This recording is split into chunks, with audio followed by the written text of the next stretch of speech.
ያቺ እህትሽ ናት አይደል የነገረችሽ? ማናት እህቴ? ዳጣ ነው ማን ነው ያላችኋት? ያቺ እብዷ እህትሽ። እህቴ ናት አለች? አዎ እህቴ ናት አለች። ግን ደግመ ፊቷ ብትደርስ ብላ ዛተችኝ። ይኸውልህ ሰውዬ እኔ ለቀቅ አድርገህ እሷን ጥብሳት ከፈለክ አግዛለሁ። እኔ ካንቺ ውጪ በቆሎም አልጠብስም። ይሄው ክሪሽናን ስራ ፈት እንዳትከተለኝ። እህትሽ ግን ጎበዝ ናት። የሌላ አራዳ ናት። እህት አይደለችም ግን ትመሳሰላላችሁ። እኔና ዳጣ ኤቢና ያማር ትመሳሰላላችሁ።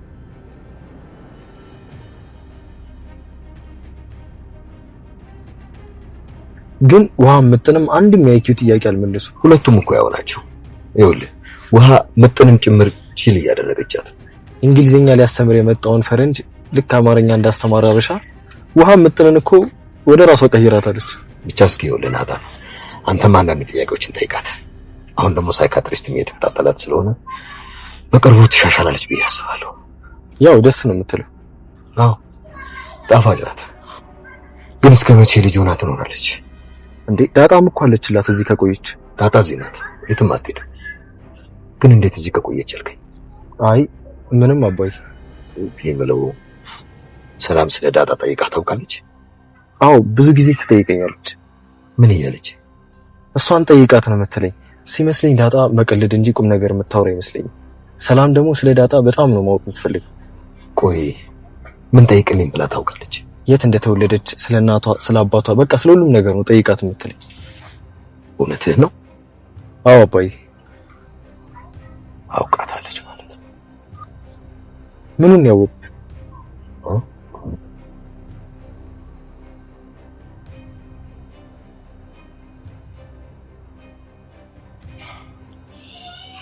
ዳጣና ሰላም አሁን እውነታውን የሚያውቁበት ጊዜ የደረሰ ይመስላል። ናታን እየተፈጠሩ ባሉት ነገሮች ጥርጣሬ ውስጥ ገብቷል። ሰላም ስለ ዳጣ እንዲያጣራ ናታንን አዛው ነበር።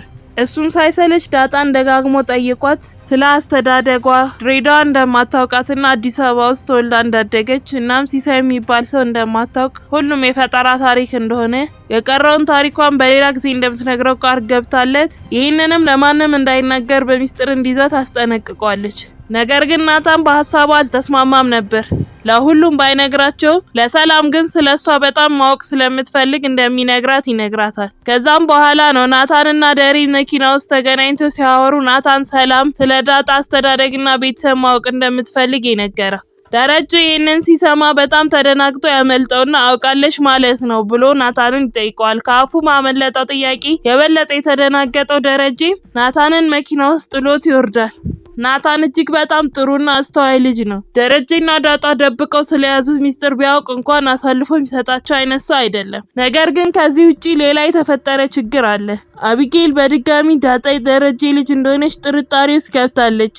ዳጣ ደረጀን ተለማምጣና አሳምና ኤቢን ወደ ቤት ይዛት የመጣች ደረጀ በመከራ ተለምኖ እንደሆነ ወደ ቤት እንድትመለስ የፈቀደው ትነግራታለች። አቢጌልም ተናዳ አንቺ ስለለመንሹ ብቻ ነው እሺ ያለው? ይሄኔ እኮ ለኔ ቢሆን ምንም ነገር አያደርግልኝም ነበር ስትላት ዳጣም በምላሿ ተገርማ አሁንም ኤቢ በቃ ተዩ፣ ግን አንቺ ያንን ሁሉ ነገር አድርጌልሽ አታመሰግኝኝም? ምስጋናውስ ይቅር ቢያንስ ላንቺ ክፉ እንዳልሆንኩኝ እንኳን አታምኝም ስትላት ኤቢም አላምንም፣ ለምን ብለሽ ይሄን እንዳደረግሽ እስካውቅ ድረስ ለምንሽ አልችልም። እንዲሁም እኔ ባንቺ ቦታ ቢሆን ምንም አላደርግልሽም ነበር፣ እንደውም በጣም ደስ ነበር የሚለኝ ስትላት ዳጣም እህትሽስ በሆን ብላ ስትጠይቃት ኤቢም ምን ለማለት ፈልገሽ ነው? እህትሽስ በሆን ነው ያልሽው? ንገሪኝ እስቲ አንቺ የኔ እህት ነሽ? ለምንድነው ለኔ ይህን ሁሉ ነገር የምታደርጊው? ለምንድነው በየሄድኩበት የምትከተይኝ እማትጠይኝ ብላ ስታፋጥጣት ዳጣም እንደዚህ አይነት ጥያቄ አለ እንዴ?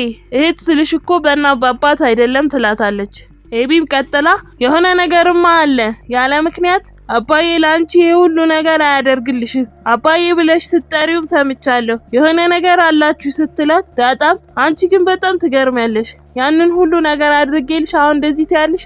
አንድ ቀን ግን የሰው ያለ የምትይበት ቀን ይመጣል እሺ ብላ ጥላት ትሄዳለች። በዛም ሰዓት ቤት ውስጥ ተሰብስቦ ደረጀ እያወራቸው ነበር። ቀጥሎም አሁን አቢጌል ስትመጣ ሁላችሁም ደድሮ እንዳታናግሯት፣ መቀጣት አለባት፣ የሰራችው ስራ ገብቷት ራሷ ይቅርታ እስክትጠይቅ ድረስ ማናችንም ከልባችን እንዳናናግራት። ማርቲ አንቺም ኮስተር በይባት፣ ያውልሽ ብዙ ጥፋቶችን ስትሰራ ያለፍናት ነው እዚህ ደረጃ የደረሰችው ሲል ናታንም ይቀጥልና አባዬ ልክ ነህ አባዬ ሰዎች ጥፋት ሲያጠፉ እንዳጠፉ የሚያውቁትና የጥፋቱም ልክ የሚረዱት ሌሎች ሰዎች በሚሰጧቸው ምላሽ ነው ይለዋል። ደሬም በትክክል ይኸውላችሁ አንድ ሕፃን ልጅ ብርጭቆ ወድቆ ቢሰበር መጀመሪያ የሚያየው ሊቆጣኝ ይችላል ብሎ የሚያስበውን ሰው ነው። ከዛ ፊታቸውን አይቶ የጥፋቱን መጠን ይለካል።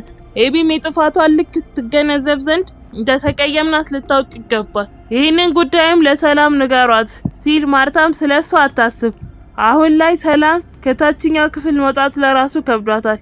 አሁን ላይ ሰራተኛ የግዴታ ያስፈልገናል ትለዋለች። ደሬም እሱን ማታ እናወራበታለን አሁን ስራ መሄድ አለብኝ ደህና ዋሉ ብሏቸው ይወጣል። ከትንሽ ቆይታ በኋላም አቢጌል ቤት መታ ሳሎን ውስጥ ውሃ ብቻ ነው ያለችው። ሰላም እንኳን ስላላለቻት ኤቢ ግራ ገብቷት ለምንድነው ማታወሪ ቆይ አናፈኩሽም እንዴ ብላ ስጠይቃት ውሃም እንደናፈቀቻት ትነግራታለች።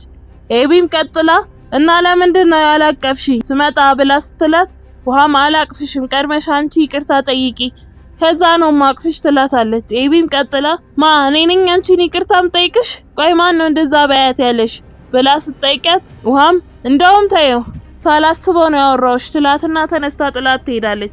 አቢጌልም በነገሩ ግራ ተጋብታ ባለችበት ቁጭ ብላ ማሰብ ማብሰልሰል ትጀምራለች።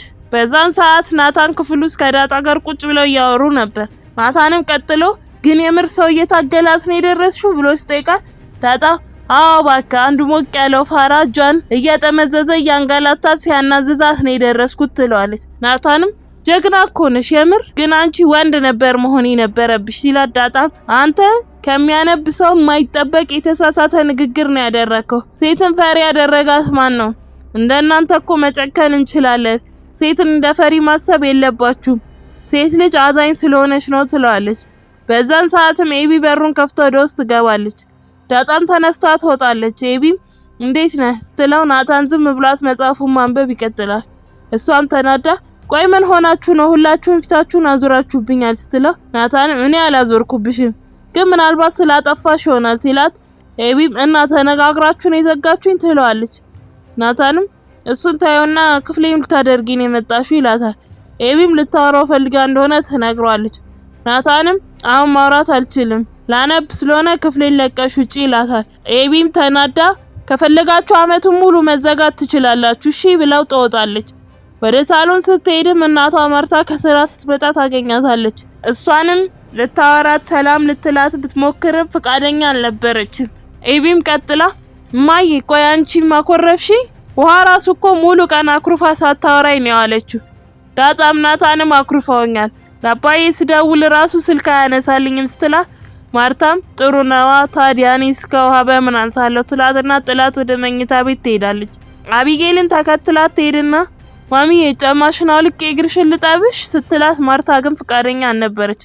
ማርታም ቀጥላ ለመሆኑ ግን ለምን እንዳኮረፍንሽ ገብቶሻል ብላ ስትጠይቃት ኤቢም ለምን እንዳኮረፋት እንዳልገባትና በጣም እንደጨነቃት ትነግራታለች። ማርታም ቀጥላ በጥፋትሽ ነው ዳጣን ከዚህ ቤት ለማስወጣት ስትይ በሰራሽው የጅል ስራ ስትላት አቢጌልም ታዲያ አሁን ምን ማድረግ ነው ያለብኝ ብላ ትጠይቃታለች። ማርታም በጣም ጥሩ በኋላ አባትሽ ሲመጣ በፍጥነት እግሩ ላይ ወድቀሽ ይቅርታ ትጠይቂዋለሽ። እሱም ብቻ ሳይሆን ሁሉንም እያዞርሽ ይቅርታ ትጠይቂያለሽ። አሁን ከኔ ጀምሪ ስትላት ኤቢም እግሯ ላይ ወድቃ ከዚህ በኋላ እንደማታጠፋ ቃል ትገባለች። አመሻሹ ላይም ውሃም ለብቻዋ ሳሎን ሶፋ ላይ ተኝታ ደረጀ ይመጣና ሰላምታ ተለዋውጦ ይቀመጣል። አቢጌልም የሱን መምጣት አውቃ ፈጠን ብላ መታ እግሩ ላይ ወድቃ ይቅርታ እንዲያደርግላትና ጥፋተኛ እንደሆነች ትነግሯለች። ደሬም ተነሺና ቁጭ በይ ይኸውልሽ እኔ ይቅርታ እንድትጠይቂ ሳይሆን መልካምና ጥሩ ሰው እንድትሆኚ ነው የምፈልገው። በእውነቱ በጣም ነው ያዘንኩብሽ። አባስ ደግሞ በዚህ ዘመን ሲያዝን ጥሩ አይደለም። ከዚህ በኋላ እኔም ማስደሰት ከፈለግሽ ከዚህ እኩይ ተግባርሽ ውጪና ጥሩ ሰው ሁኚ ሲላት ኤቢም ሁለተኛ እንደማይለምዳትና እንደምታስተካክል ትነግሯለች። ደሬም አሁን እኔ እንደ አዲስ አልመክርሽም ከዚህ በፊት የመከርኩሽን አስታውሺ ይኸውልሽ አባትና እናት የሚያስከፋ ልጅ ባይወለድ ይሻላል። በአሁን ውሃዬንም ሌሎቹንም እየዞርሽ ይቅርታ ጠይቂ ይላታል። እሷም በትዕዛዙ መሰረት ከውሃ ጀምራ ሁሉንም ይቅርታ ትላቸዋለች። በነጋታው ጠዋትም አቢጌል ከቤቷ ወጥታ ሰፈራ ውስጥ እየተራመደች ባለችበት አርጁን ከኋላ ይመጣና ያስቆማታል። እሷ ልታወራው ፍቃደኛ ስላልነበረች አርጁን ምን ሆነሽ ነው ያቺ እህትሽ የነገረችሽ ነገር አለ ሲላት ኤቢ እሱ ያለውን ነገር ችላ ብላ ማንን ነው ትሻልከው ትለዋለች። እሱም ያቺ ብዳ ዳጣ ነው ምናምን የምትባለው ሲላት አቢጌልም ቆይ እሷ እህቴ ነች አለችህ ብላ በድጋሚ ትጠይቋለች። እሱም አዎ እህቴ ነች አለች። ደግሞ እኮ ትመሳሰላላችሁ የምር ሲላት ጥላው ትሄዳለች። ኤቢ አንድ ነገር ያሰበች ይመስላል። በቀጣይ ምን ይፈጠር ይሆን? ሐሳብ አስተያየታችሁን ኮሜንት ላይ ጻፉልን። የምንለቃቸው ቪዲዮዎች ለብዙ ሰዎች እንዲደርስ ላይክ እንዲሁም ሼር ማድረግ አትርሱ። የመለቀቁት ቪዲዮዎች በፍጥነት እንዲደርሳችሁም የደውል ምልክቱን መጫን አትርሱ። በቀጣይ በሌላ ክፍል እስክንገናኝ እስከዛው በሰላም ቆዩ።